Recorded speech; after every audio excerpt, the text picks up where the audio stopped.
They don't get promoted for not pursuing charges against you. This is how they get ahead in life. If I'm this guy outside Syracuse and I'm cool with doing wet work, admit nothing, deny everything, make counter accusations. What does it mean for a man to butter his wife's horse? And if that man works at the CIA, does that limit his career options? What's it like to have dinner with a mob boss? What's it like in the year 2025? Can you have dinner with Tucker Carlson and an Italian mob boss in the same week?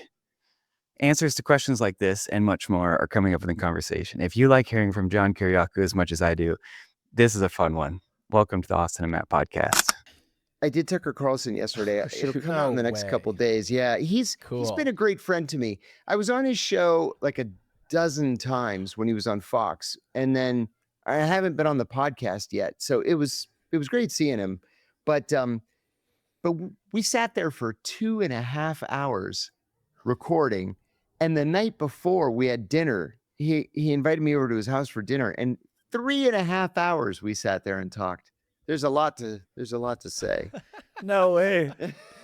Oh, we should have that one recorded. Especially between you two. Yeah. He's it's funny, when I first went on Fox, he made a comment like to the effect that you and I probably disagree on 95% of the issues, but blah blah blah. And then he said last night, you know what? He said, I don't know if you've changed or if I've changed, but we agree on pretty darn close to 100% of things. And I said, we do, actually. It's kind of crazy. Cool.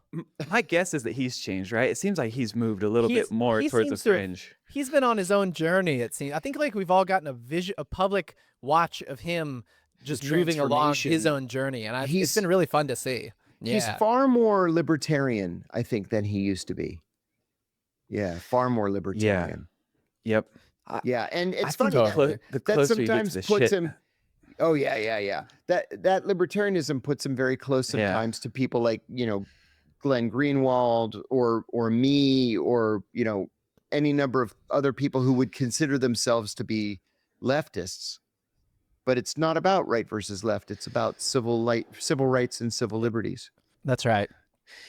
Is there anyone that interviews you like on a regular basis that you really don't see eye to eye with, and it kind of grinds a little bit, but it's it's worth doing the interview? Yeah. No, and that's a great question. I'll tell you why. It's because I've come to the realization that the ideological spectrum is not a straight line from left to right. It's a circle. And at a certain point, the left and the right meet. And I've become so anti-duopoly that I'm happy to agree. I don't care if people identify as conservatives or as Republicans or as liberals or Democrats or whatever. There are issues that we agree on, and I embrace those issues. I don't care what people's personal politics are. I love that. Genuinely. I think it's like not getting caught in the forest from the trees, and always remembering that we're all Americans and we want the best. So no, we don't have a lot. We don't hate people. We don't hate, like, the point is not to hate and to be divisive. The point is to seek common ground and just go, hey, we all want the same thing, right? We're just getting there maybe in different ways. But at the end of the day, we both agree that this is what we want. And as long as we're doing that, instead of assuming the other side is evil and my side is right and more as the moral high ground, I think that you can find this commonalities. It doesn't feel like it should be that much of a challenge. You're absolutely right.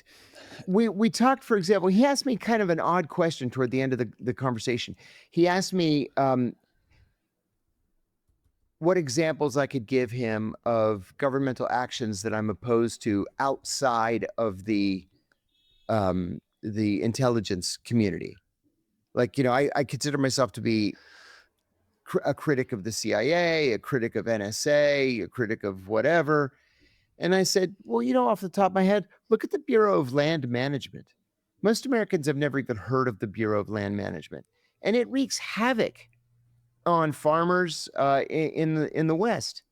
And I end up finding myself in support of of, for example, the Bundy family, which many Americans view as being so far to the right as to be like off the charts. But by God, they were right about the Bureau of Land Management. I talked to him about this case that I followed in Hawaii, where there was a woman who's a GS-12, mid-level nobody from the Commerce Department's National Oceanic and Atmospheric Administration, NOAA. Because she's a GS-12, she's living in Honolulu, you can't make ends meet. So she and a business partner bought a boat together, and they would take tourists out on the boat on weekends to go whale watching.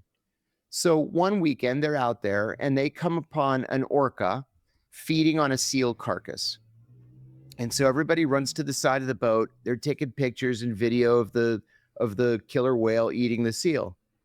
And somebody whistles at the whale, to try to get it to stay near the surface. I don't know, for whatever reason. Not that, do orcas have ears? I suppose they must, but who knows? So, some kind. Yeah. So a couple of weeks later, there's a pounding on her apartment door, and it's the FBI. Do you own this boat? She said, yes. You take tourists out on the boat? Yes. Did you see the whale? Yes. Did you whistle at the whale? She said, no. Somebody did, but no, I didn't whistle at the whale. Do you know who did? She said, no, but I take videos of every outing and I sell the videos to the DVDs to the tourists. The FBI takes all the DVDs. They come back another couple of weeks later. They raid the place. They take her computer. They take her phone. They take her laptop. They take everything. And they charge her with one felony count of interfering in the feeding of a wild animal, which is a violation of the Endangered Species Act. This is a felony. She fights this thing for 5 years. She loses her job at the Commerce Department. She loses her pension. She loses her business and her boat. She loses her condo. She has to move in with her parents in San Francisco. And finally, they reduce the charge to a misdemeanor. She pays a fine and she's finally done. Now, is American society better? Is American society safer because the FBI went after this woman for maybe or maybe not whistling at a whale? Seriously? How do they even know that she did it? How did that even begin? Yeah, did somebody ratting her out? Yeah, somebody ratted her out. Yeah. What? And I said to Tucker, I said, one of the sad things is the FBI, individual FBI agents don't get promoted by not arresting you. They don't get promoted for not pursuing charges against you. This is how they get ahead in life. And so, sure, we should expect that the FBI is going to break down your door and take all your stuff because you whistled at the whale. Yeah, that's right. We have to watch incentive structures because surprise, surprise, humans act in their own incentive structures. And so, I think that's always been a question, do policemen have quotas for handing out speeding tickets? Because if there was a quota, they would give out more. And they're like, no, that's illegal. We don't do it. But somehow, but if there are these incentive structures, then it shouldn't be surprising when someone's just doing their job and they might get a promotion. It's irrelevant to them as to what's actually happening. But if they can get a promotion, then they'll do it. Well, it's funny that you bring that up too, because just this weekend, there was a piece in the Washington Post saying that police in Honolulu have been caught charging people with DUI, even though they're stone cold sober, just to make their quotas. And now there's a class action suit against the Honolulu PD. Yep. Just ruining lives. Outrageous. Just ruining lives. That's exactly right. Yeah. That's how you create a place you don't want to live, which is really unfortunate. Could say that again. Can I ask you a very tangential question? Is there a precedent, and this is going back to the CIA, for employees having intimate relationships with animals? Because I've heard that's one of the screening questions, and I wanted to know more about that. Have you seen my not real? No. Have you seen my previous podcast? Because I actually have a story about that. Is that right? No. They don't ask you a question like that. But I think what you may be referring to is, well, I'll start at the beginning. I worked with a guy overseas, fantastic guy, great case officer, dear friend. And he had been a CIA polygrapher for 20 years before transferring into operations. And he was a natural operator. So I asked him one time, we were just, the embassy where we were working had a shack in the parking lot that had a bar in it. And we would all go after work and just drink beers in the embassy bar. So I said to him, 20 years as a polygrapher, you must have some crazy stories. And he said that in those 20 years, he had people hooked up to the polygraph machine admit to literally every crime I could imagine, including murder. Wow. Yeah. And there's a panic button, under the table where, you press it. And one guy said in his polygraph, I murdered this guy outside Syracuse. And I want you to know that I'm cool with doing wet work. And that's why I want to join the CIA. And he's like hitting the panic button so that the cops can come in and take this guy away. But anyway, he said to me one time, he was doing a routine re-poly. You do a polygraph pre-hire after 3 years and then every 5 years for the rest of your career. Okay, so this is just a routine 5-year re-poly for a CIA groundskeeper.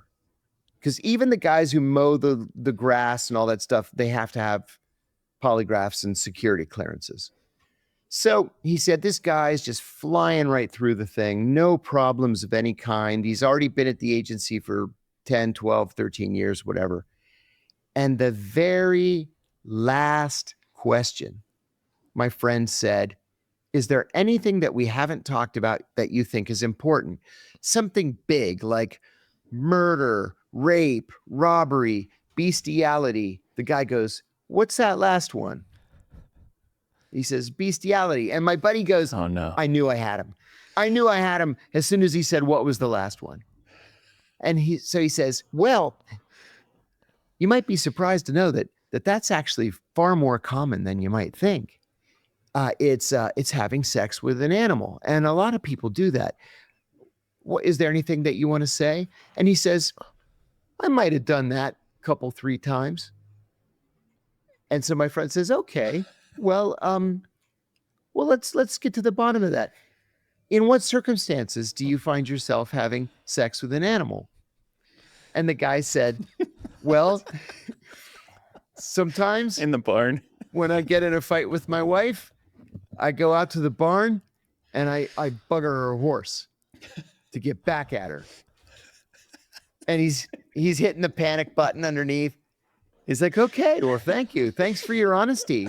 And of course, they take his badge and escort him out or tell him never come back.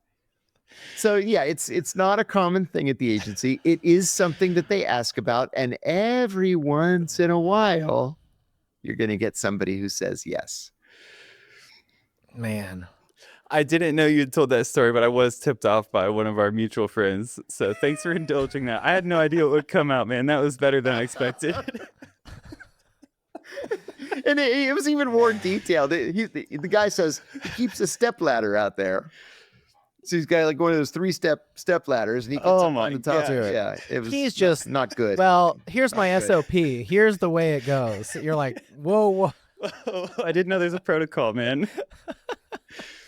Oh my gosh, there's a lot of crazy things happening in the world. Yeah. Speaking of which, of crazy things happening, did you see that I think it was the FBI said they're going to release a video of Epstein having killed himself? Mm-hmm. What are your thoughts on that? Well, somebody has been lying to us, right? All along, because we were told years ago there was no video, that the cameras were down. Right. And I even went on the record. I wrote a piece saying I didn't believe this was a conspiracy because having been in prison for 2 years myself, I can tell you, number one, everybody has his head up his ass who's working for the Federal Bureau of Prisons. Literally everybody. It's like they stand on the street corner in the worst parts of town and shout, hey, anybody here want to be a prison guard? And those are the people they hire. We had trouble at mail call. Ugh. We had trouble at mail call because the guards couldn't read. And so they had to have the prisoners read No the names way. and hand out the mail. Yeah, they can't read. So number one, everybody's got his head up his ass. Number two, as a general rule, the cameras are always broken or they're turned off. Always. Okay. Number three, the guards are supposed to walk around every 15 minutes and look in every cell and make sure, you're not hanging from a sheet. They never walk around, ever. They sit in the little guard booth, surfing the internet, looking at porn, playing solitaire, whatever. And they were supposed to put Epstein in with, some guy to watch him to make sure that he didn't do it. And I've heard two things. One, that there was nobody in the cell. Or two, that while there was somebody in the cell, that person was an accused serial killer. So it's like... Okay. Oof. Yeah. So now they're telling us they have video and that the video shows them committing suicide. Okay, if you have the video, release the video. Let's see it. I want to see if the hyoid bone was broken by the sheet or the action of his body snapping as he dropped, or if somebody strangled him. Show us if there's a video. What are we waiting for? Who do you think would have been most highly incentivized to take him out? I know that there's a lot of speculation around who Epstein was connected to, but from where you're sitting, what does it look like? I personally believe he committed suicide. Just because there's so many moving parts in a conspiracy. They're almost impossible to enact, first.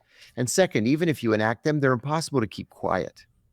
So I believe facing life without parole, there's no parole in the federal system.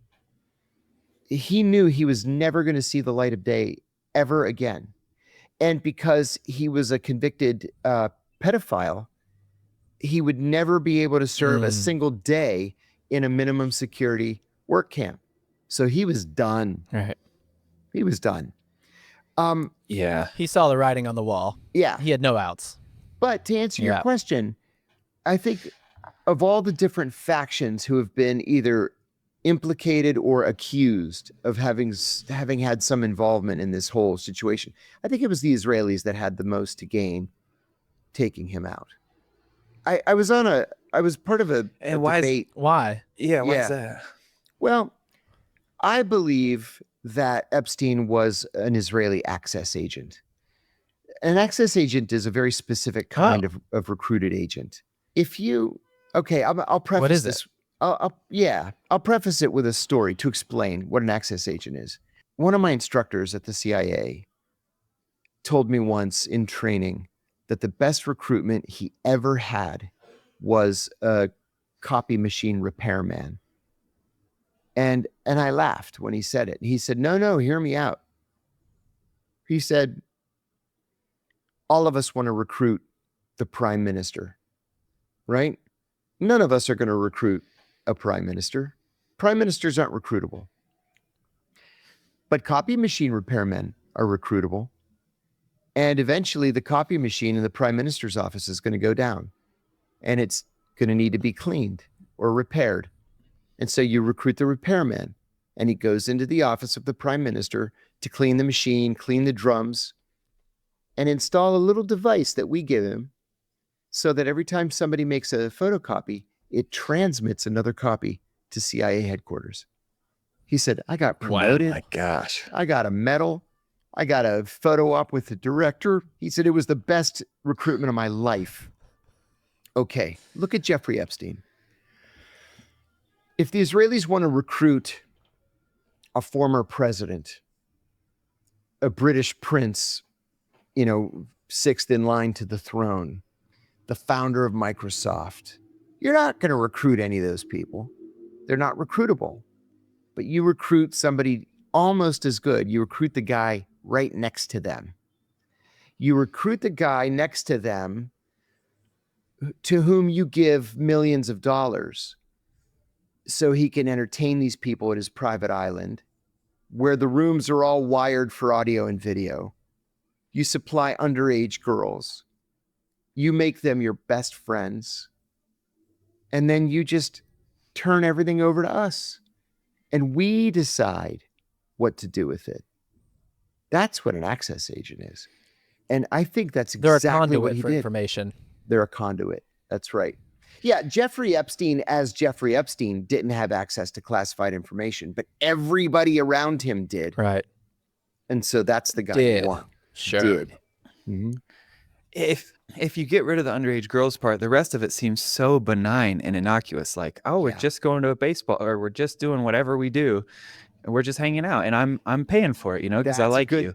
That's a good point, and it is, and that's a great observation. And if an operation is that banal, you're going to give that guy $1,000 a month, okay?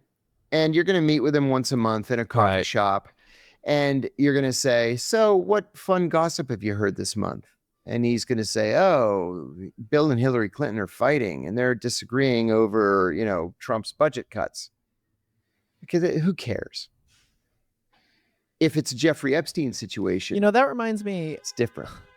It reminds me of if you ever read Sherlock Holmes, that was always Holmes's intel, is he always had all the homeless kids on the streets. He would pay them all, you know, a nickel or whatever the token was, and they would just scatter around all of London, and then they'd all report back to him on anything that they found, because he's like, and there's no one pays attention to those kids, and there is, you know, and they're the ones that can kind of go anywhere, and no one sees them as a threat.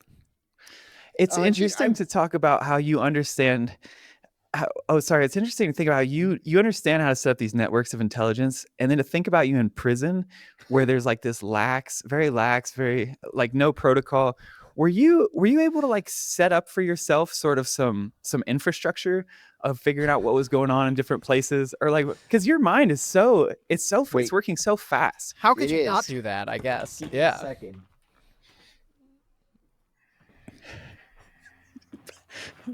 But I wrote a book, dude. I think you probably actually said, dude, in longhand. Okay. This is the Greek version. I can't find the American version. Doing Time Like a Spy: How the CIA Taught Me to Survive and Thrive in Prison. So that is exactly what I did, Austin.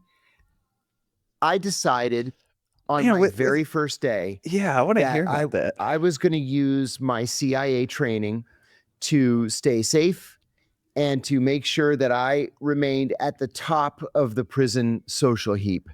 And so the very first thing I did was to form what I called strategic alliances. Those alliances were with, at first, the Aryans, but more importantly with the Italians. Italians named Gambino, Lucchese, you know, Genovese, et cetera, et cetera. And then I wrote in this book, there were 20 life lessons that the CIA taught me that I used in prison to protect myself. Some of them were tongue in cheek, like admit nothing, deny everything, make counter accusations. Some were let others do your dirty work. I'll give you an example. You're going to think less of me, but I think it's a good example anyway.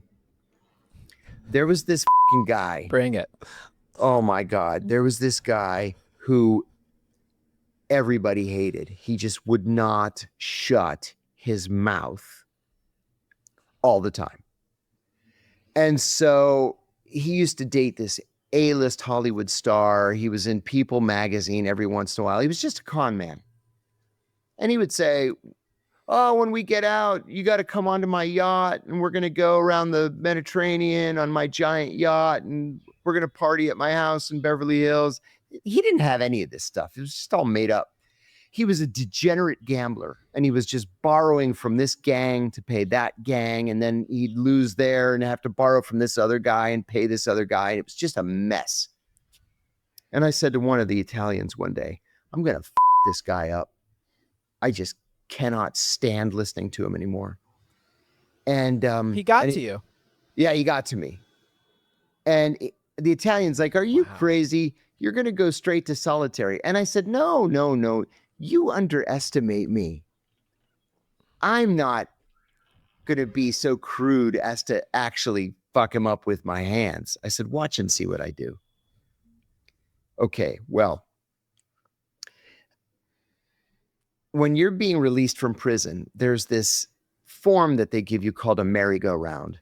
It lists every office in the prison, and you have to go around on your last day and get a signature. It's completely nonsensical. You're getting out in a day.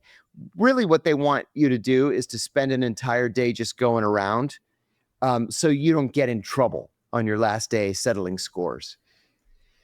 So I asked one of the Italians if he right. I asked one of the Italians if he could steal a laundry bag for me. So he gave me a laundry bag that he took from laundry. And one of my cellmates was getting out. And I said, Jose, can I borrow your merry-go-round for an hour? He said, yeah, sure. So he gave me the merry-go-round. I whited out, I made a photocopy. I whited out his name and his prisoner number, made a clean photocopy so it looked like an original merry-go-round. I'm going to call this Wallace. That's what I called him in the book. And so I waited until 5 o'clock on Friday, and I put the merry-go-round and the laundry bag on his bed. He comes into the cell. He's like, hey, guys. We said, hey, Wallace, how you doing? He goes over to his bed, and he gasps. I said, what? He goes, I'm being released. I said, what? He says, there's a merry-go-round and my laundry bag. I'm being released. He goes, I must have won my appeal. We're like, holy shit, Wallace, nobody wins their appeals. He says, I have to call my lawyer. Well, even big New York lawyers go home at 5 o'clock on a Friday. So the lawyer's not there. He runs to the unit manager. He's already gone for the day. He runs to the case officer. He's already gone for the day. He comes back to the cell. He's like almost in tears. He's so happy. And the Italian says, Wallace, we got to have a big party for you Sunday night. We're going to have a going away party. He's like, oh, thank you, guys. Thank you. Thank you. On Saturday, he gave away all of his possessions. So Sunday comes. Oh, shit. We have the big party for him.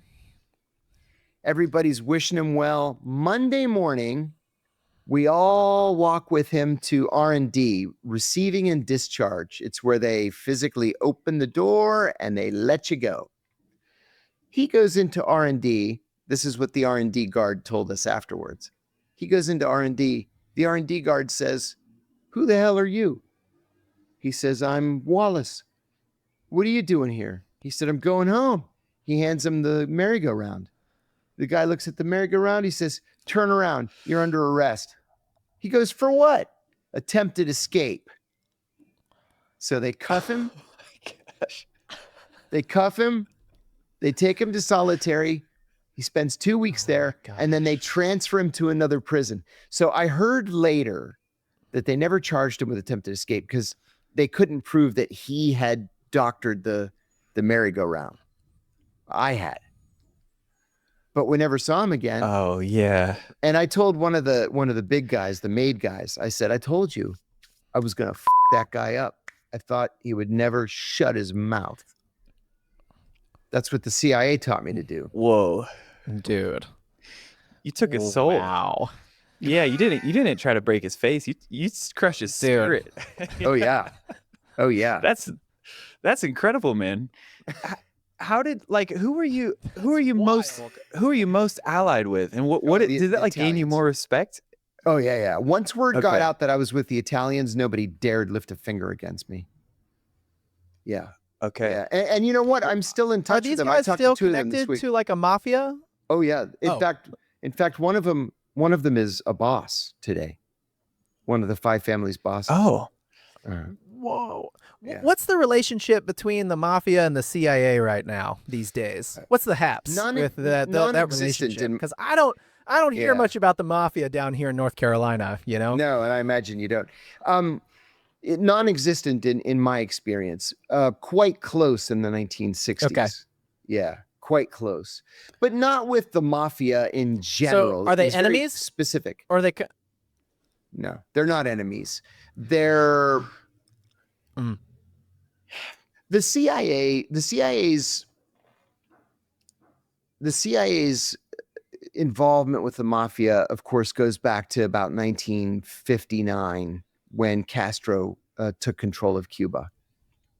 And the CIA's involvement was very specifically with Santo Traficante Sr., who was the boss of Tampa in South Florida. We now know, thanks to mob rats and declassified documents, that Trafficante happily took the CIA's money, pretended to move against Castro, and really never did anything. He just lied to the CIA, just kept the money. And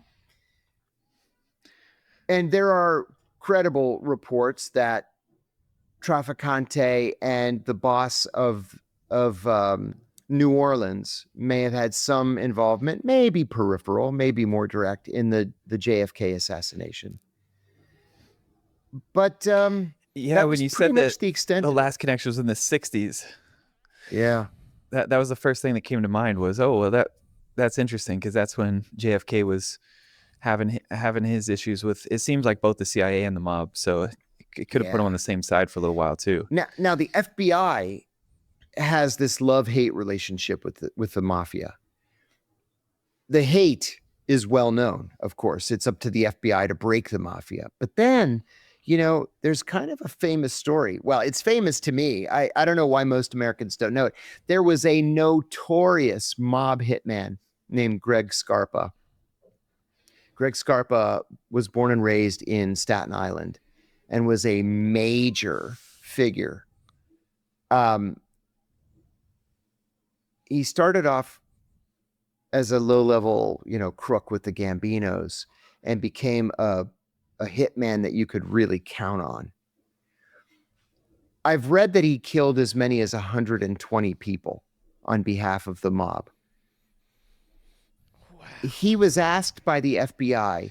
Do you remember reading about Freedom Summer in 1963, where these northern kids, these 18, 19, they went to Mississippi to register black voters, and three of them, Chapman, I forget their two Jewish kids and a black kid, they were kidnapped and murdered in Mississippi during Freedom Summer, and they were buried in an earthen dam. Well, the FBI assumed that they were dead. The FBI assumed that the Klan had killed them, but they didn't have access to the Klan that would have allowed them to find the bodies and to make a prosecution. So the FBI went to Greg Scarpa and said, can you go down to Mississippi for us and find these kids' bodies? Scarpa went down. He approached one of the Klansmen that the FBI believed was involved and said, hey, I'm from New York. I need to know where these kids are. The Klansman told him, go f*** himself. And so Scarpa shot him in the leg and kidnapped him and tortured him to within an inch of his life. Shot him repeatedly. Dang. Carved him up. Finally, the guy said, they're in an earthen dam at this location. He told the FBI. They went. They found all three of the bodies. That made Scarpa a hero in the FBI. So there were two factions within the FBI. One loved Greg Scarpa. The other wanted Greg Scarpa to spend the rest of his life in prison or maybe get the electric chair. And so what ended up happening was Scarpa's handler in the FBI became so enamored with him that he ended up providing inside information to Scarpa about what the FBI was doing, where the bugs were located, who was watching him, when the surveillance was on him, that allowed Scarpa to evade and to elude the FBI for the next 25 years. In the end, and this is kind of the crazy quid part pro of the story. quo. It was a very clear quid pro quo. Absolutely, yes. Here's the craziness of the story. Scarpa was in an accident when he was young, and he struggled with chronic pain. And so he would take aspirins every single day. Some people would say he would take as many as 10 aspirins at a time and just down aspirins all day long with coffee. As you can imagine, it ate a hole right through his stomach. And so he had a significant bleed from an ulcer to the point where he needed an emergency blood transfusion. But Scarpa hated black people. So when they took him to the hospital, he said he didn't want any black blood. It had to be Italian blood Only Italian blood was what he would accept. And he was dying. He was bleeding to death internally. And so his driver said, I'm Italian. They're the same blood type. Take my blood and transfuse it into Scarpa. What nobody knew was that the driver used anabolic steroids. He was a power lifter, and he used anabolic steroids. Oh no! And he was HIV positive from the needle. Oh my God! And so he passed HIV to Scarpa. 2 years later, Scarpa is in full-blown AIDS and ended up dying of AIDS. Once it became apparent that he had AIDS and not stomach cancer, which is what he told everybody in the Gambino family, they cut him off. They cut him off, and the FBI ended up prosecuting the FBI handler who had been passing Scarpa all that information. Now he's buried with a little teeny tiny stone. He's buried next to his son, who was killed in a bad drug deal at 27. They're buried together in Staten Island. I was just there a couple of weeks ago for doing book research for my next book. Wow. So there's not Incredible. many John Kiriakus in the world who get to go and sit and have dinner with like with a mob boss. If you go and have dinner with someone like that, what's it like? Like, are you on edge at all? Do you think last week he's on edge at all, or is it just? Yeah, like last week. Yeah, what's the feeling? Like, do you have to get patted down? I mean, what's it actually like to have dinner with someone like that? It is wonderful. I went up. I won't even say to where. I went up to the northeast of Washington and to see a buddy of mine, who's a made guy, and I love him like a brother. I'm telling you, I love the guy, and we're in constant touch. And he said, "Hey, I want you to have dinner with somebody." So we go into town, and I recognize the guy. He's the boss, like the actual boss. And my friend said, I told him all about you, and he wants to have dinner, just the three of us. We took pictures together. We had dinner. We traded stories. And no, it was just, we walked in, we sat down. We didn't even order. Like, the owner of the restaurant just came up with plate after plate after plate of food, and nobody paid any money. It was just... It was just like the movies. Great. It actually is like the movies. Yeah, it was. It was great. I texted my brother. In Mexico, it's very... I'm sorry. I texted my brother, and I said, "You're not going to believe who I'm having dinner with." And I told him who. And he says, "Are you out of your fucking mind?" And I said, "No, these are my friends. They're great." Yeah. And it's not so odd here in Mexico because it's, the cartel is very integral to a lot of places' form of governance. And so it's very common parlance for people to say everything is a mafia. And if you're talking about the taxi drivers in Cancun, that's a mafia. You're talking about one of the governments of the world, that's a mafia. And so when you really think, humans have to organize in different ways. Sometimes it doesn't work out that it's going to be penned by a lawyer, and you can still be friends with everyone. I think that's really cool, actually. And one of the things about the Italian mafia, though, compared to some of these other groups or organizations, is the importance of personal honor. This is really the overriding reason why I felt so close to these guys. They were extraordinarily honorable. I'll give you an example. I was in there was a captain. Does that mean honest? What does that mean to you? No, it doesn't necessarily mean honest or trustworthy or loyal. Yeah, how do you define that? Or in this situation? Loyal, trustworthy, yes. Honest, no, I'm not going to say honest. But I'll give you this example. I'll give you two examples. There was a senior captain of one of the 5 families. I lived directly across the hall from them. And when I finished my New York Times, I'd give the Times to him. And he finished his New York Post. He would give the Post to me. And we would sit next to each other in the cafeteria, and we'd watch football on Sundays. We were friends. So we're in his cell one day, and it's like 8 of us.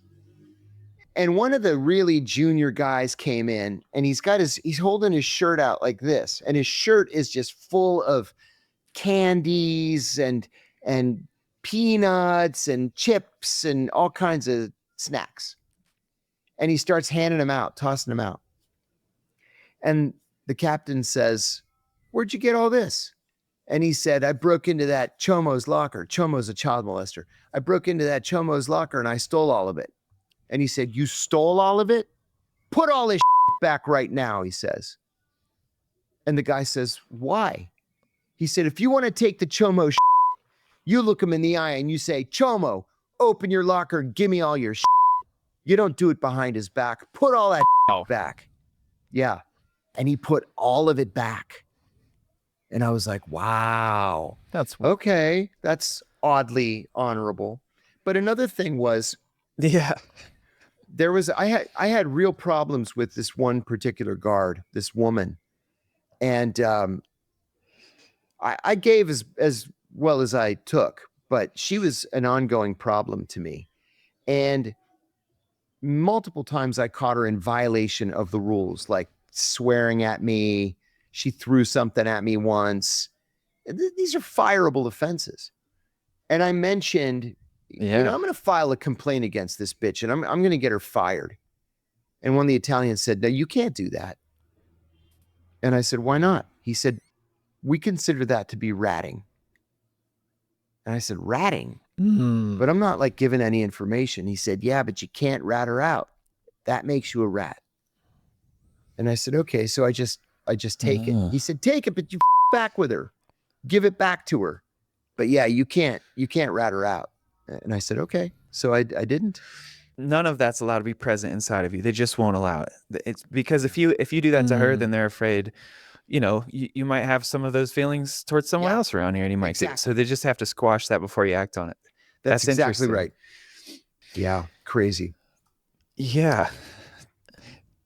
Dang, prison sounds like a crazy time. Actually, I'm trying to get a hold of someone that left a comment that said he was. Yeah. No, I'm sorry. Go ahead. No, go ahead. Sorry. Oh, I said that in this book that prison is a combination of 7th grade, Lord of the Flies, and a mental institution. Yeah, wow. It is. Dang, a lot of the things you say about it are how people describe Trump. Like he has sort of an honor code, but it's not exactly like by the letter of the law. Right. It kind of is. Yeah. Maybe he grew up in that ilk around. I guess he grew up in New York. Like maybe there was some mafia influence in his upbringing. I have no idea. He was the biggest construction magnate in Manhattan. He was mobbed up to his chin. His lawyer was Roy Cohn. Right? He was the mob lawyer. Right. He's no rat. I'll tell you that. He's no rat. Wow. So he probably does abide by those principles as well. Mm-hmm. He was immersed in it all of his life. I have a question. Sort of. I have a question regarding. You mentioned when we chatted 2 times ago, actually, when we first met you. I had a question because I don't get to talk to many people who have spent as much time in the CIA or any time in the CIA as you. And you had mentioned that I said, how, or could there be, you went over the entire structure of the CIA and how it's kind of decentralized and there's these blobs and I asked whether it would be possible to have a secret department that nobody else knows about. And you kind of mentioned that maybe it wasn't very possible or highly likely because of the campus and everybody's eating lunches together and information just gets swapped. And I kind of I've been thinking about that for a few months and I just want to ask, like, is it possible in this world, it seems like it's part of a feature of the CIA to be the boogeyman. Like they get blamed for so many things, and I don't think they're to blame for probably 99% of them. But how could there not be a possibility that there's maybe like one department with one guy, and then there's a government contractor that gets $100 billion, and it's sort of like off campus? Like, I know we're kind of shifting gears a little bit. No, I keep trying to get my bearings around how the CIA works, because I just still don't understand. They look like the boogeyman intentionally, I think, but they're not all the time. And so how can there be transparency all the way across the CIA to where someone can have some kind of degree of confidence outside of just a conspiracy level of doubt, that it's all low. You know what I mean? Does that make sense? It does make sense. Yeah. And you're right. It is possible to have an entity within the CIA that nobody knows about other than the director, the deputy director, the executive director, and then either the deputy director for operations or the deputy director for science and technology, let's say. And the CIA, the CIA has increased in size probably 50, 60% since 9/11. And so not everybody is on campus anymore. Now there are satellite facilities all over the Washington area, all over the place. Some of them are secure facilities. Some of them are little offices just tucked in with a million other offices. You know, you look on a signboard and it says, you know, ABC Import Export Company. Well, what the heck is that? Oh, it's actually pretty likely it's a CIA front company. It doesn't have any employees. Nobody's ever in there. Or if there is somebody in there, it's one person or two people. So yeah, that's absolutely possible. But the thing is that, yeah, go ahead. Well, the thing that I think about that is since you have all the experience inside the CIA, let's say you see a building with this nondescript company. Yeah, what would you do to find out or to get any extra information around, is that operating by the, like, what's a way you could work your way in because you've been one? Like, how would you evaluate that? I wouldn't. There are some things. No. Okay. There are some programs that are so highly classified or highly compartmentalized. I didn't have a need to know, and I didn't dare ask. When I was the executive assistant to the CIA's deputy director for operations, for a period of 1 year, I had access to literally everything that the CIA was doing around the world. And it was an eye opener, right? And then at the end of that year, when I moved on to my next assignment, I lost my need to know. My clearances weren't any lower, but I didn't have the need to know. And so I was removed from all of those compartments. Well, that's how a lot of people are. Depending on whether or not you need to know for the purpose of performing your job, that's what determines whether or not you have access. But there were many times, for example, where I'd go into a building in, Tyson's Corner, Virginia, and I'd see one of these import-export companies, and you kind of look in the little window on the side of the door, and you're like, yeah, that's probably one of ours. But it's none of my business, and so I never said a word. Yeah, that really leaves it open to the boogeyman. I mean, that's basically, it just becomes a label. I mean, you almost could just slap on CIA anywhere, or not. It's so hard to keep track of. It seems very it just seems like there's not much accountability. I'm trying to figure out how to. No, seems like it can run away. After 50 years, it can run away. Yeah, it can. But there are two responses to that. You make an important point here. But number one, the CIA doesn't give a what people believe they do or don't do. They don't care one iota.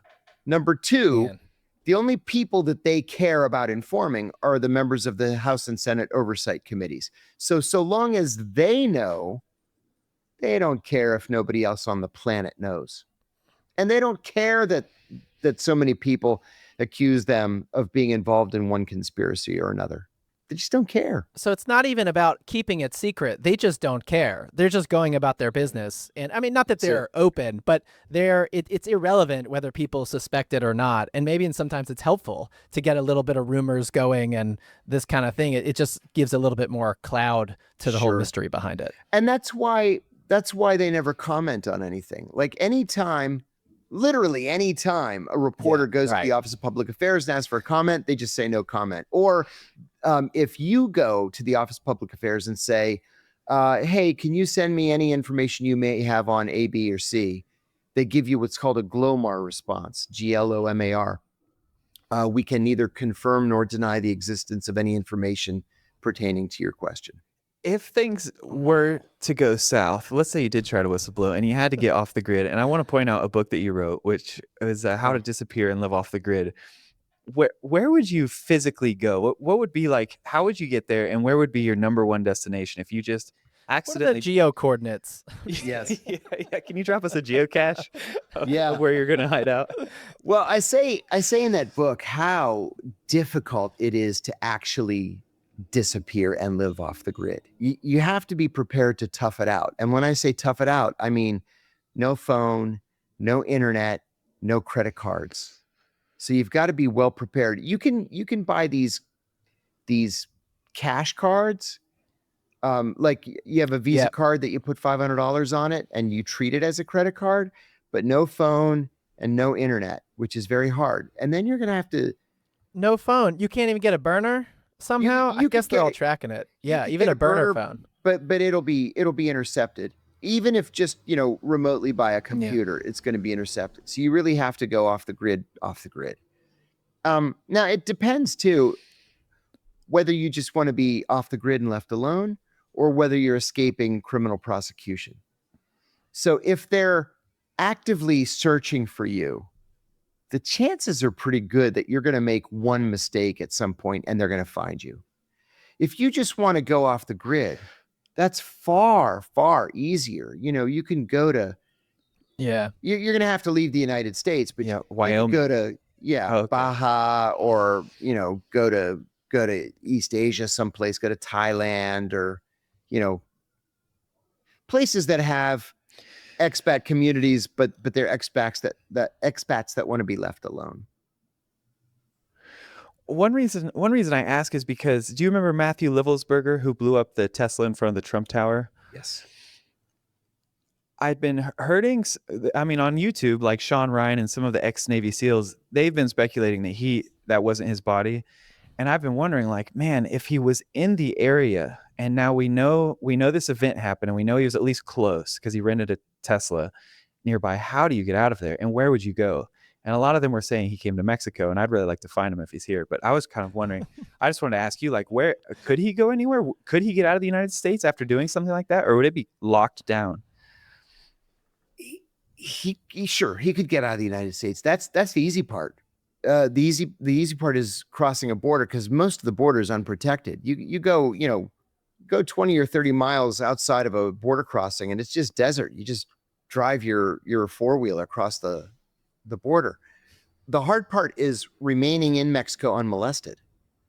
So I think one of the things that most Americans don't realize is just how closely the Mexicans cooperate with the Americans on these criminal justice issues. It's like the Mexican police are extensions of the FBI. And so it's almost impossible to commit a crime in the United States, get to Mexico, and remain in Mexico unscathed. The Mexicans are very, very good at tracking people down and extraditing them. Now, if this was, I'm going to be really conspiratorial here. If this was an operation where he did this explosion in front of Trump, the Trump hotel, I guess it was, and there was, let's say, some random homeless guy's body inside, and it wasn't his body, but this was part of a government operation, and the government helped him get to Mexico, then sure, you can live happily ever after. Nobody's going to bother you. The CIA has relationships with, localities and with states and with, other countries where they can come up with any documents you need to live, a free and easy life. They can gin up a foreign passport. They can give you a driver's license. They can give you a social security card. They can do whatever they want. But if you're doing it to escape justice, man, you've got to look over your shoulder for the rest of your life. Oh yeah. Oh, that'd be tough. You would need to have some very good survival instincts. I guess if Matthew Livelsberger was ex-Special Forces, he would have those instincts, but it would still be tough. It sounds like. Yeah. Or lonely. I mean, what a life to live from that point forward. What are we doing? The witness protection program is one thing, but the witness protection program on your own in a foreign country is an entirely different thing. Yeah, go to a small town, marry a woman, settle down, never look back. I think that's the move. Yeah. Did you see what was going on in the Netherlands just today, I think, or yesterday, where the far right, of the PVV, he stepped down and then the prime minister just quit? Yeah. Or resigned? The whole government collapsed. Yeah, what's your take on... Yeah, the government's collapsed in the Netherlands. And what's going on there? I mean, I was trying to read around it, but do you have an opinion on what's happening? the Netherlands is a microcosm of the rest of the European Union in that there is no issue more important than immigration.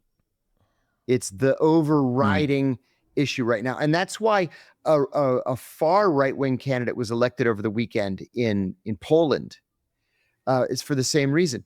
There are a lot of refugees in the Netherlands, a lot. And there are a lot of Dutch citizens who are just tired of all these people moving into their country. And they're not assimilating. They continue to speak Arabic or Kurdish or Farsi or whatever. That's right. And they're not really becoming members of Dutch society. And so there's been this right-wing reaction to either clamp down on immigration or to even push some of the immigrants and refugees back out again. You know, the Netherlands is about that big. It's not like Germany that can absorb thousands or tens of thousands of these people. It's a very small place. And so I think we're going to see more of this. You know, we're already seeing it in Greece, where there's a neo-Nazi party that's actually gotten itself elected to parliament. Not even neo-Nazi, it's actually Nazi that's gotten itself elected to parliament. We're seeing it in Moldova. We're seeing it in Poland, in Hungary. It's happening all over the place. There's already a right-wing prime minister in Italy. Macron almost lost his race the last time he ran in France. Have you seen? I saw that Elon. He retweeted.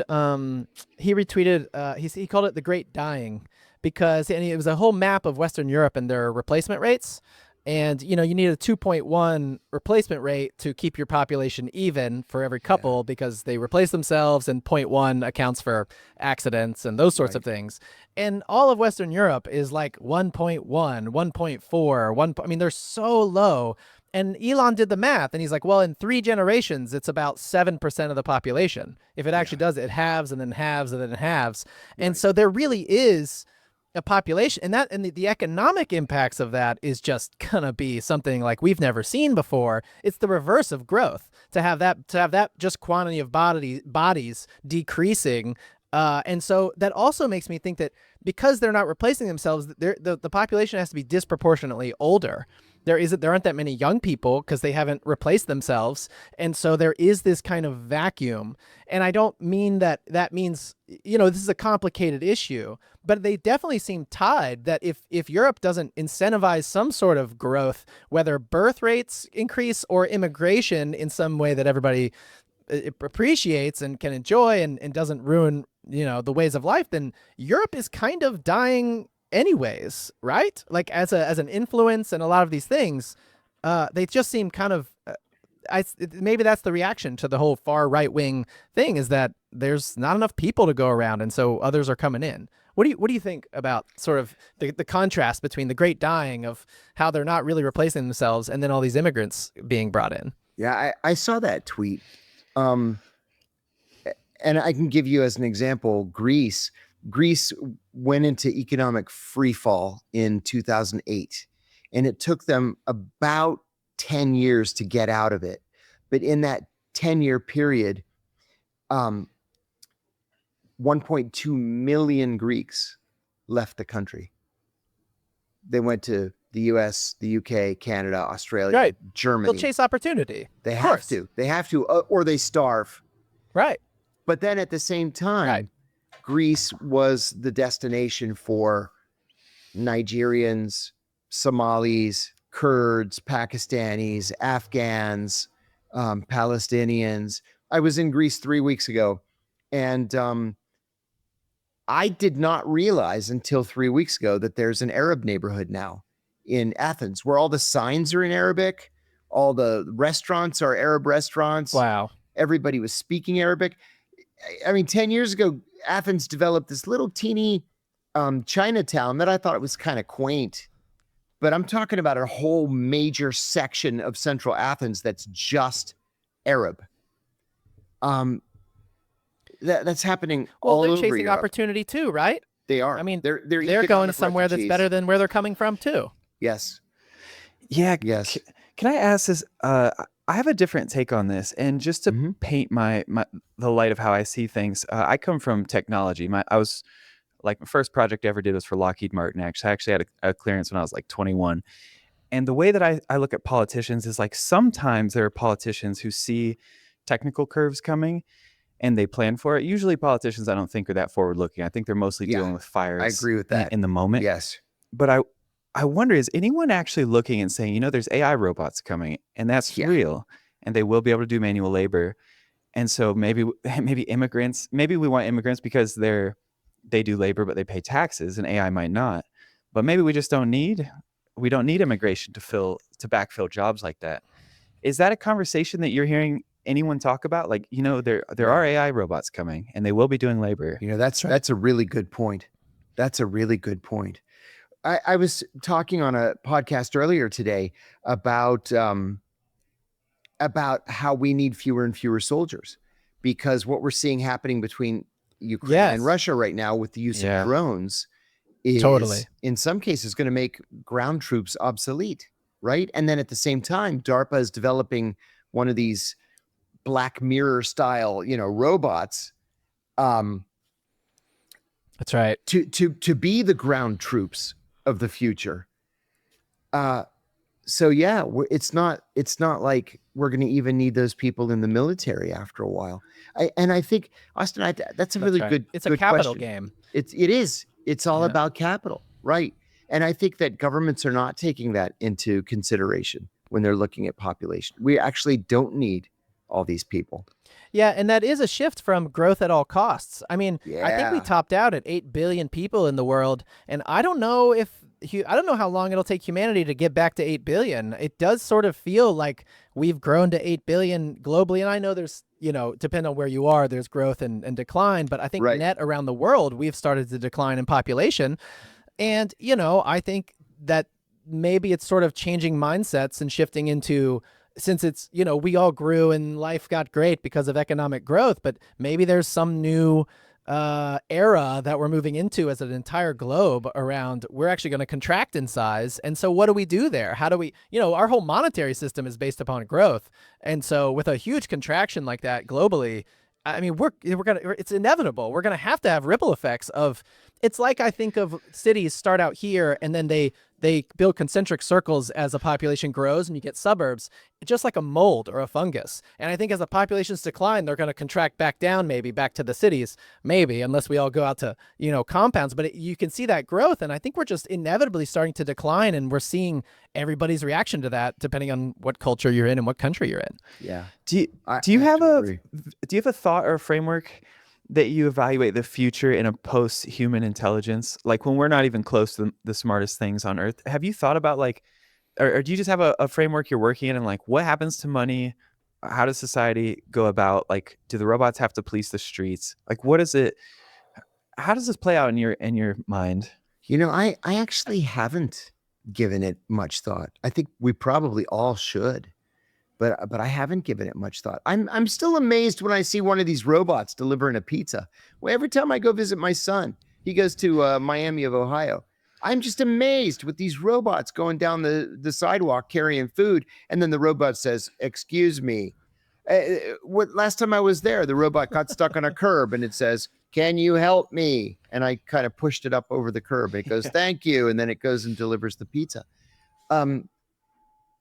We actually, this is a good point you make. We should be having this national conversation about how far we want to take this, because you're right. It's like iRobot all of a sudden, and it's going to make the rest of us obsolete. And then what do we do? How do you earn a living if the robots are doing all the work quickly? Yeah, very, very quickly. Very quickly. And we're, Keynesian economics is based upon, a currency is based upon a unit of labor. That's kind of like where it all started, was that an hour of labor or a unit of labor as you're working, that represents some piece of paper that now we trade for other things. Yes. And if you do the math on robots, and if robots can do everything, and we have, let's say, solar power to recharge them, that is, in the equation, that is infinite labor. We have infinite free labor. And so in the equation of money, that actually makes money obsolete in the equation. In the long run. And so what does the society look like in an obsolescence where money is obsolete. It doesn't even mean anything anymore, because if robots can just add an extension onto my house and garden for me and do anything, then like, what do I need money for? If everybody just has robots to do everything, it's a real fundamental shift. And I think, to Austin's point, it's coming quickly, like so fast. I don't think everybody's ready for it. What do you, if I could ask you a question, how do you see this playing out in terms of the international monetary system? Do we convert to Bitcoin? I mean, what do we do about money? I already don't carry cash ever. I don't need to carry cash. I don't know anybody anymore that carries cash. And, you know, it's like, I'm going to make kind of a stupid analogy. I give the homeless guys with Venmo. I see them. They hold up their phone and they take Venmo. And I actually will Venmo homeless people $20. I do too. Venmo and Cash App. They all take it. All of it. Sure. So do we, I mean, are we moving in the direction of one international currency? Presumably, well, we've got the euro already and the dollar, but presumably the BRICS companies or countries rather are talking about a unified currency. Is that the direction we go to, or do we go to Bitcoin, or do we go to some other international system? I don't know. I personally think it goes to Bitcoin. I think that game theory forces everyone, because you have a situation right now where one player can print money and the rest can't, or you know, you have a few currencies that people can print that everyone else values. Everyone else that can print doesn't have a currency anyone values, and so you'll always have like the bottom. The way that I had seen it for the last like 5 or 6 years, and this is why I got into Bitcoin, was I thought there's always gonna be a bottom third who's just the disadvantaged group. It's like small countries who, you know, like Japan, they buy US bonds, but they can't print any US dollars. So every time there's printed US dollars, it devalues what they hold. So they don't want to play that game forever. And I know that they're under the thumb of the US, so they like have to for now. But eventually countries like that are going to say like, man, we would just want a fair game. I just want to play on a fair field, you know, like let all the players think of their best entrepreneurs and come up with their best ideas and grow their economies how they will. But at some point, we just need to play a fair game. And it's not fair when the US and China can print stuff, but we can't. Yeah. The libertarian in me, I really loved, you know, Mises and his sort of economic outlook. But because we've been on Keynesian economics with fiat currencies for so long, and they have to inflate because of growth. It's all predicated on growth. It's predicated upon growth always. So, and then also a unit of labor is representative of the currency. And we're just totally moving past that. But then you got Mises, who's talking about the gold standard and some of these things. But I think that becomes irrelevant also. And so, to what Austin's saying, I mean, the great part about Bitcoin is that it's decentralized. And so, but there is no inflation. In fact, there's huge deflation in Bitcoin. People lose their computers and get locked out of their keys, and you use them. And so I don't know what it looks like to live with a currency that's in a deflation area, that has deflation baked into its math. Like that, that also seems never problematic. lived through that. No, we've never lived through the what was it? William Jennings Bryan, "Don't crucify me on a cross of gold" in like 1898 with the farmers. Like we can complain about inflation, but we've never felt deflation like Americans have 130 years ago. And so the money going up or down is not great. We do have to move to like a UBI system though, because if like we always thought robots were going to come for blue collar work first, well, it's come for white collar first. Like if you're a lawyer, I mean, I'm dating someone who's a lawyer right now, and she says I can use ChatGPT to produce something just as good as probably better than what I could produce. Well, if white collar is going first, and then we have Tesla bots rolling out in 2 years, then blue collar goes like, how do any of us make money? We've got to have UBI of some sort. Or we all just issued like 10 robots each. I mean, if everybody gets 10 robots, right? And now all of a sudden that's kind of like, and you can survive forever. Like you got 10 robots and the internet. I mean, is there some basic, it is kind of UBI, but rather than issuing money every month, and it might be money because there's always some liquidity of oil that needs to be able to like slosh around the system. We can't like trade robots. So there is going to be some sort of proxy for value, but like as its baseline, maybe compute power becomes the currency. And you actually kind of, I feel like we're seeing countries compete for that right now. If you see what China's doing with solar to create electricity, I mean, when I saw all of the tech billionaires start to invest in nuclear, that's when I knew. Because they did the math, they've got all their teams on it, and all their teams come back and go, yeah, just for our stuff, we need like 100 times the output of the whole country of the United States. And so instantly I start hearing about Zuckerberg and OpenAI, Altman, and everybody, and they're all investing in nuclear companies because we have an energy crisis. So like the scarcity at this point isn't money. The scarcity is compute power, which is powered by electricity. So we're almost going back to the ones and zeros of electron movement, and that becomes the currency more so than a piece of paper, I think.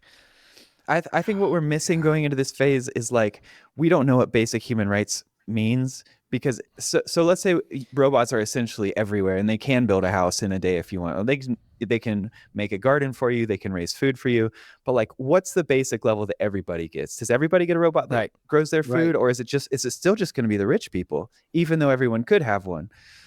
I don't know. Well, but we really got to figure it out, because it's blazing at us right now. I feel like it's coming so fast. There's a book, it's called like The History of Money. What was that guy's name? And he basically shows, as the disparity grows, like, you want a healthy middle class, but it's also because of stability. Because wealth inevitably and always concentrates up. And it doesn't have to be. The cool part about America is you can theoretically work your way into being into that class, versus previously you were just born into a class and you'd never go up at the socioeconomic ladder. But regardless of who's in where in the flow of those people, wealth typically and always in history has concentrated to the wealthy. And once it hits a tipping point, the pitchforks come out, because it's just too much. And so it's up to the wealthy class, or at least this is an idea, is that it's up to the wealthy class to make sure that it doesn't concentrate so much that the pitchforks come out. It's almost like a feature of humanity that as soon as the power concentrates too much, you get an uprising. And so, but I don't know. The difference this time is it will cost nothing to squelch the uprising. I think it's quite possible that we leave a bunch of people out. They go grab the pitchforks, and then the robots just fend them off. And it's like, you're out. Yeah, sorry. We're to the point where you need like 100 people and you need like $100 million, and you have a better army than everybody in the world almost. Or, you're at a competitive level of an army with like 100 people. I mean, it really is and maybe that's hyperbolic, but not by that much. And so it's really a capital gain. So now capital is rewarding. If capital becomes the defense of power, because you can deploy drones and robots, it really can be dystopian in some scenarios. But it's weird to see, I don't know, and our population's declining. I mean, globally, these macro issues are so wild to watch them play out. And obviously every country is doing what they can with their resources and their people and those things. But it's a strange time. It's like we're becoming more, we have more stuff and more opportunity and more good things than ever before. And yet somehow it's sort of moving in a way that it seems destructive for some reason. Yeah, man, I get concerned that right now everything's taking exponential curves, like our technology development, intelligence development, money accumulation development. It's nothing's linear in this universe. Like, it's some sort of fractal is exponential, or it's probably sigmoid. It levels off in a logarithmic way. And I feel like everyone might just be jockeying for which curve they're going to ride up. And because we're all just hoping we get to ride a curve up and that the robots don't kill us all. And so I see these people, I feel like they're trying to get their money invested in this, or they're trying to create enough energy so they can outpace everybody else, because they know once I have super intelligence, I start compounding faster than everyone who doesn't have it. And it could be a moment like that. So I think we're all just jockeying for our survival spots right now. That's how I feel. It sounds extreme, but I can't avoid it. I'm not sure that's a future I want to live in. And now I almost regret like sticking my 5 kids in it. At least I've replaced myself. Yeah. Well, there's a chance. There's a chance. We got, that's why we talk. And that's why, like, honestly, Matt and I could sit and not do anything. But the reason we do stuff is because, like, I don't want that future either, man. We got to talk about stuff and figure stuff out. And there's a lot of hard work left to be done. But I think we talked about this the other day, that there was this notion, and maybe it still exists for some people, that when your kid grows up, that they have to start out from scratch, and that's the honorable and noble thing to do. And how the honorable thing is to train up your kid and then go, here you go, start with 0 and go make something of yourself. Right. But I just think that's at the sake, I guess the caution there is maybe we're going to give them a silver spoon and they don't work hard because there's this like Protestant work ethic still sort of built into our culture. But we're moving to a part where everyone doesn't have to work. Like, we have enough resources and the robots are going to do it all. We actually don't have to work. Awesome. The robots can do everything for us. And it's so awesome if you look at it in that light. But if we still have to look at everybody and judge everybody for how much work they do and how hard they work, and that your measure of how much money you've achieved is a measure of how hard you've worked in your life, like, the robots are going to do it all for us. So it feels like we need to like change our mindset as to what is a meaningful life, what creates a life of purpose, because it used to be toil because life was hard and people are dying of cavities because we couldn't drill them out and they'd get to their brain, but that doesn't exist anymore. So like, labor is not that valuable anymore. Robots can do it all, or on their way to doing all of it. I get the sense we were born for this moment, actually, because humans have the ability to create a purpose that's just arbitrary, but it's out of our hearts and our minds. Like Matt and I just recently interviewed the whale SETI people. They're actively trying to talk to whales. It's like, we need to have goals like that now, because you don't need to have a goal of going to work at 9 to 5. That's just not going to exist. But you haven't spoken to whales yet. It's like, let the curiosity just overwhelm you. We can go to Mars. We can go to all sorts of places. We can go to the bottoms of the oceans finally. I think it's time for us to be building these purposes into kids. And it should be unifying. We shouldn't be fighting over resources. There's so many resources for everybody that I don't understand, and robots are just going to make more of them, that I don't know why we should be holding that back from everybody. But I get the downside of what's happened when we try that, because this is not an easy fix. But it's just pointing out where we're going, that our underlying basis of like labor is a unit of measure and inflation is always good. Those are not true anymore, actually. Right. And so it's weird. We got to go somewhere else. Right. Yeah, this is going to be... I've been really grappling with whether or not humans have already cracked like free energy and anti-gravity tech. From my research so far, it seems like most likely it's been done. And I kind of see now why it's been hidden. I think it's because it's actually not super hard to do. Like, you have to understand a little bit about probably voltages, and you have to have a little lab, but I don't think you need a big lab. And so I think they bought us a little time by not putting, because they like Colonel Thomas Bearden, some of these ex-military guys have mentioned, like, there's enough energy to create something that would make the hydrogen bomb look like a child's toy, just in a small amount of space. And if everyone knew how to draw it out of there, it would just be mayhem. And so I think they bought us some time just because the human psyche needs to develop a little bit. Like, we need to think about bigger purposes and see ourselves as part of a bigger universe. But I wonder if we can keep the genie in the bottle when it comes to AI, because it really feels like that one's leaked out and it's just going. It's rampant. I'm worried about AI. Yeah, and the people who know about it are using it. Yeah, that's right. And using it very successfully. Like, I've been trying to tinker with it. Yeah. I actually don't really like it so much yet because it lies to me. But my son... Totally. Yeah. I mean, it keeps insisting that I graduated from the University of Maryland and some school in Belgium that I never heard of. And I said, you're wrong. Who are you to John question Kiriakou. AI, John? Yeah, and then the AI says, no, you're wrong. John Kiriakou graduated from the University of Maryland.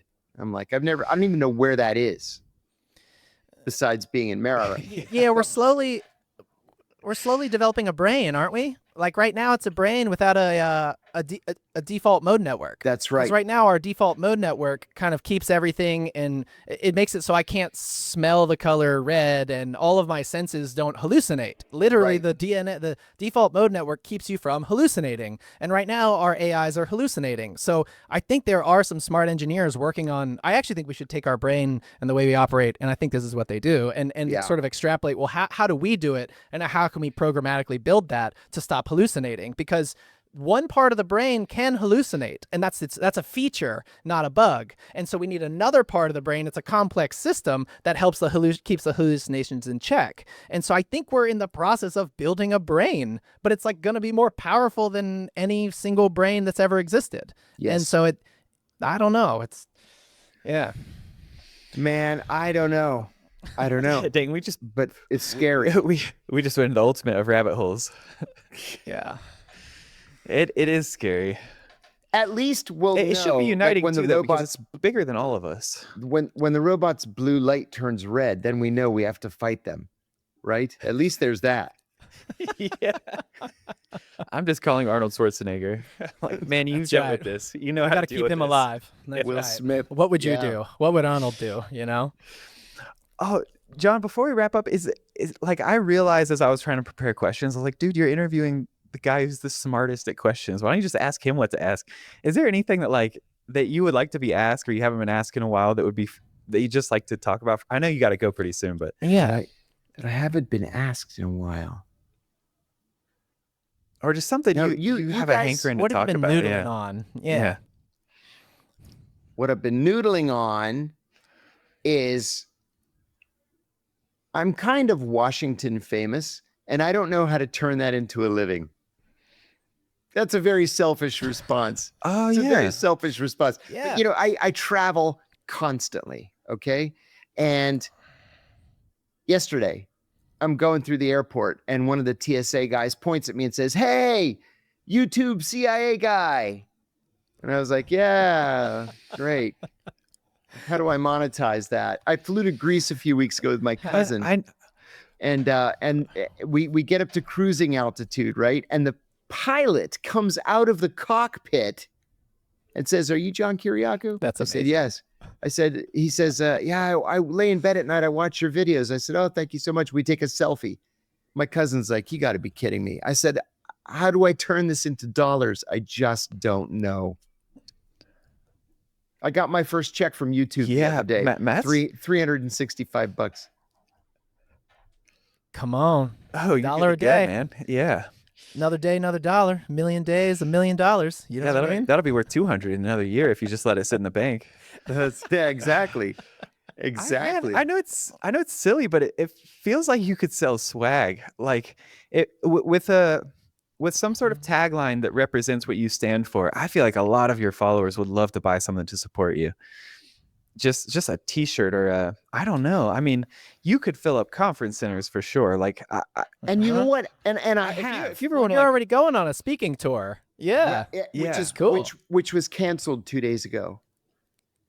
We got 57. No, you should do your own. Listen to this. We got 57,000 clicks on the ticket link.